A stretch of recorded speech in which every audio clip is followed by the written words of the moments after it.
Good afternoon, everyone. Happy Friday to you. I'm recording this at about 12:50 on June 12th.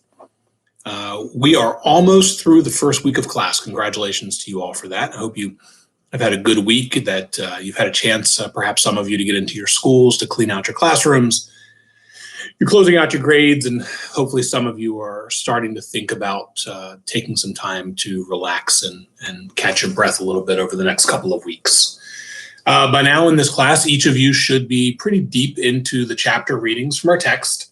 You hopefully have found, as I shared in my last message, that the reading, while the textbook, while it has a lot of really important and good information, is not very difficult to read, and you've been able to breeze through that content pretty quickly. Hopefully you've also tackled a few of the articles on effective schools research. And by now, each of you should have identified and perhaps already interviewed members of your school improvement community for your first paper. If you have any questions about that, please make sure you reach out to me. Either text me on the number I provided you or shoot me an email. If you've seen a handful of learning logs come in so far, please remember you need to post at least 2 during each module. There was a little confusion about that with a couple of you, so let me just go through that real briefly. You're each required to submit at least 2 learning logs per module, not 6, 2. The 6 in the syllabus refers to the number of points out of the total, 24 points for learning logs in total, 6 per module, 6 times 4, 24. So sorry if that was confusing. The directions for what needs to go into the learning logs and how to structure those, I think they're pretty self-explanatory.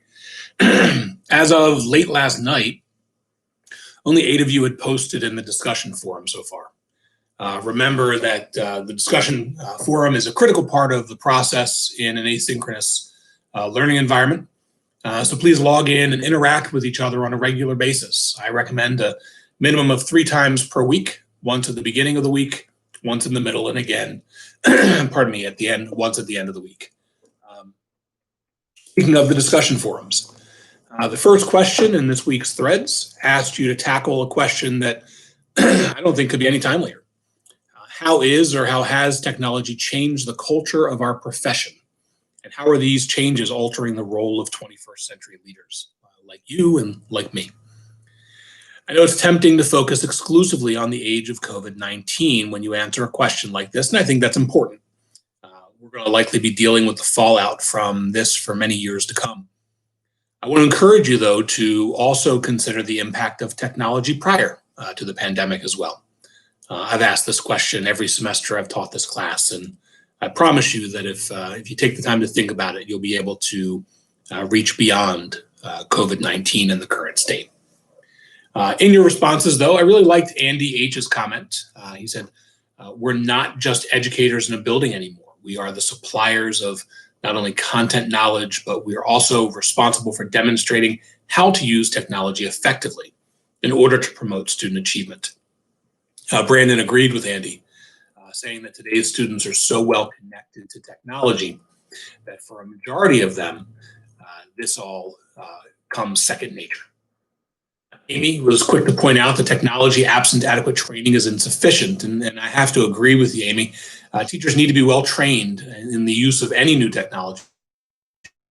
Teachers must be taught how to be discerning consumers of information gleaned from technology, and this is something that hopefully all of you have been working with your students on for as long as you've been teaching. How to be a good and discerning consumer of information, I think, is one of the pieces of most teachers' hidden curriculum. Alex C. shared a story of a time that she arrived at school without her laptop and had to teach old school. That's how Amy C. referred to it in her response. Her post reminded me of a few times over the last few years that I've challenged my teachers to teach screen-free for up to a week. Some teachers found this easy to accomplish. Others seemed to experience real and, in some cases, significant signs of withdrawal. I'm not overstating that. Some of them felt legitimately very sick being away from their screens. Some of you may know my wife is a therapist, a mental health therapist, and she has informed me that addiction to technology is a real thing. It's actually in the DSM manual now. And so signs of withdrawal make sense. I've issued the same challenge to students, and while a few of them have taken me up on it, most of them look at me cross-eyed. They assume Once again, Dr. Cohen has gone mad. Paula went a slightly different direction in her response, sharing how her team uses OneNote to upload and to share resources within each unit that they teach. I'd be lost without resources like OneNote personally. I don't know about you all, but I have become very used to crowdsourcing information, crowdsourcing the work that I do with my colleague principals. We have become accustomed to sharing each other's work. We don't use OneNote; we use another source to create things together. It saves time, and it also makes sure that we are taking advantage of collective wisdom. The second question in the forum asked you to consider the challenges that we face as members of the digital world. I suppose the answer to this question may be different depending on when you were born. Many of you in this class are what the researchers refer to as digital natives, meaning you've never really known life without the kind of technology that we've become accustomed to. Some of us, though, I won't name any names, but some of us in the class are more like digital immigrants. We remember a much simpler time. I remember my word processor in college, moving from a regular typewriter to a 6-line word processor made by Brother. I am convinced that my writing was much better when I used a typewriter. Andy waxed nostalgic, thinking back to when he first learned Microsoft Word. Now he says the availability of new technology can get overwhelming for teachers. And he shared that sometimes the quantity outweighs the quality. This can be frustrating for teachers, he goes on to say. We lose time teaching the tech instead of the content. And I can just imagine many of you right now nodding your heads in agreement with Andy. Amy C. began teaching back in the dark ages, at the same time that I started teaching actually. And she remembers dittos and film strips, cassette tapes, and I'll add slides and 16mm projectors. I actually had to take an instructional technology class at Towson before I became a teacher. There I learned how to thread film, repair opaque projectors. For those of you who don't know what that is, think an Elmo on steroids, and also how to load microfiche. Check out Amy's post on this question. She does a nice job citing her sources and using ideas from various module readings to support her thoughts. Remember, I'm expecting in as much as you can when you use others as sources that you cite them appropriately, protecting people's intellectual property. In John's post, he shared about the need for ongoing training and support for both teachers and students. And Alex C. shared the pandemic required a huge jump for teachers. Technology has been a big help during the pandemic, allowing us to do things we weren't able to do in the past.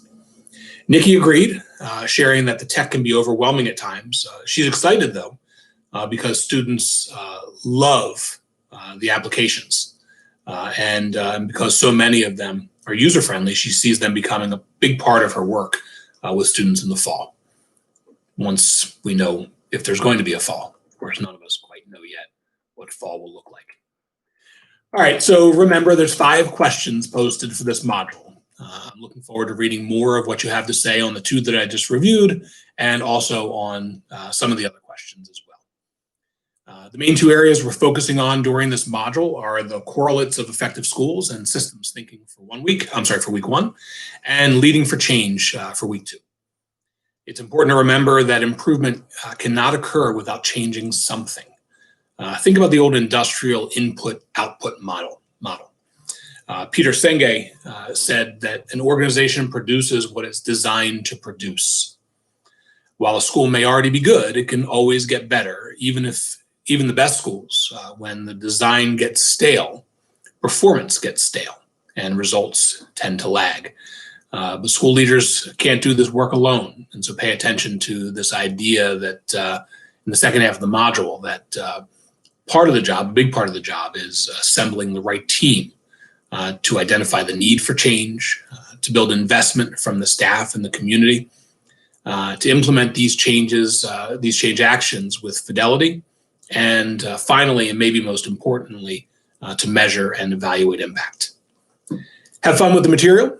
I'm looking forward to discussing this more with you in the threads. I hope you all have a wonderful weekend, that you enjoy some quiet time, and I will check in with you again late next week. Bye.